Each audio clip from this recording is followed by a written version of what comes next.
Alright, so another rainy day outside. This is going to be what you need for your oil change and exactly how that's going to go. I'm going to show you some of the steps.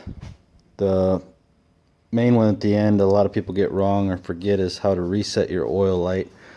To begin with, the very basic. I showed you in how to select your oil filter.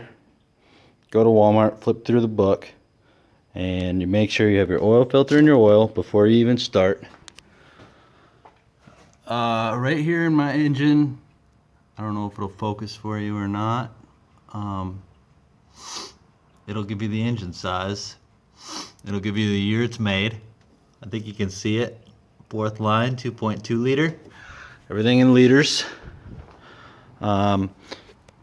You're going to take that when you go shopping.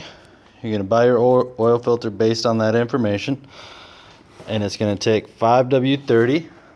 Your vehicle manual is the exact correct place to get that from. Not your buddy, not the oil cap, not what you read online. You go to your vehicle manual. And if you don't have one, you have bigger issues.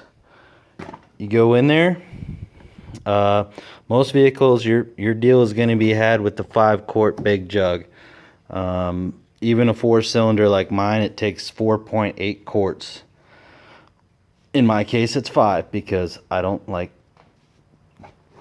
wasting that tiny little bit. It's not going to go anywhere. It's going to stick in my crankcase and it's not going to harm anything. 0.2 quarts is not going to affect. I have a 15 millimeter wrench, a 32 millimeter short socket, and I'll explain to you the pain in the butt that is.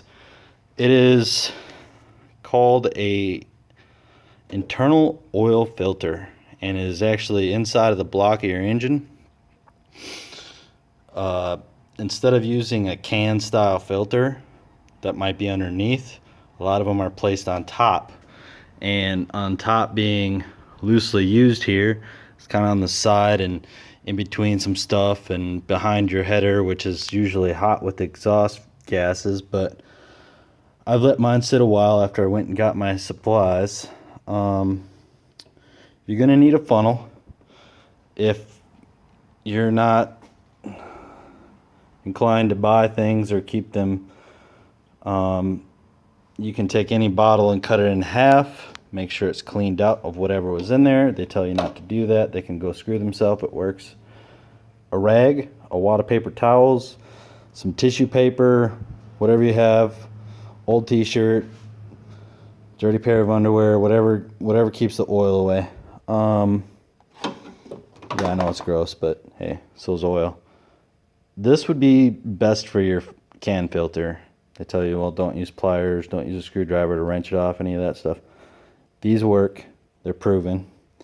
This works sometimes. Sometimes it doesn't work so good. It's less damaging. That's the appeal, but it doesn't always work for you. This has some pretty good bite.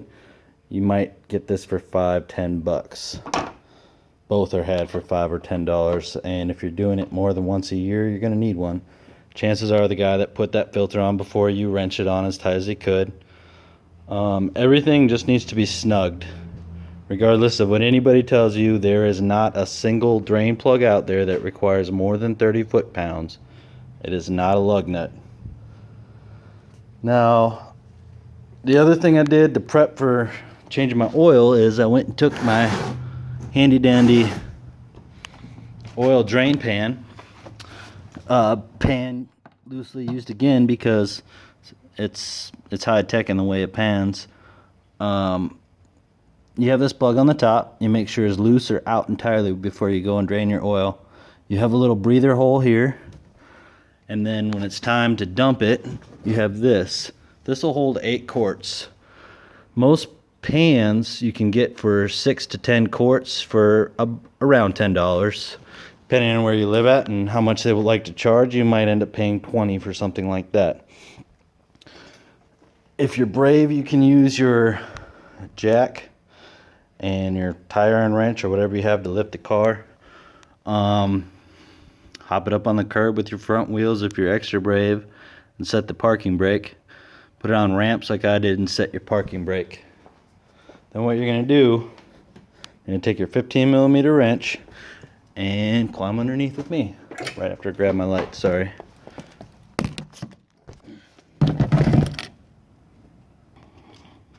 Alright, well this is kind of your view underneath. See, I put my wrench on there, you can barely see. I got my pan out yet. What I like to do is make sure it's loose. Usually it's pretty snug. Depending on how tight it is, you might need to use what I call a wrench over technique.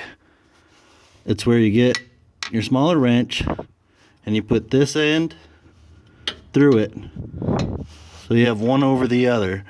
In fact, I'm going to show you that real quick. Alright, here's that wrench.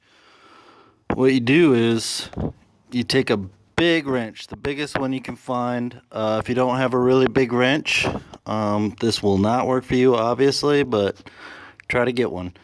If it's on there really super tight, you slide the smaller wrench hole through the closed end of the big one, and you stick it on your drain plug.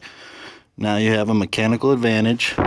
It will get wiry on you. It'll try to go side to side. Try to keep it straight and pull down. You have a longer lever.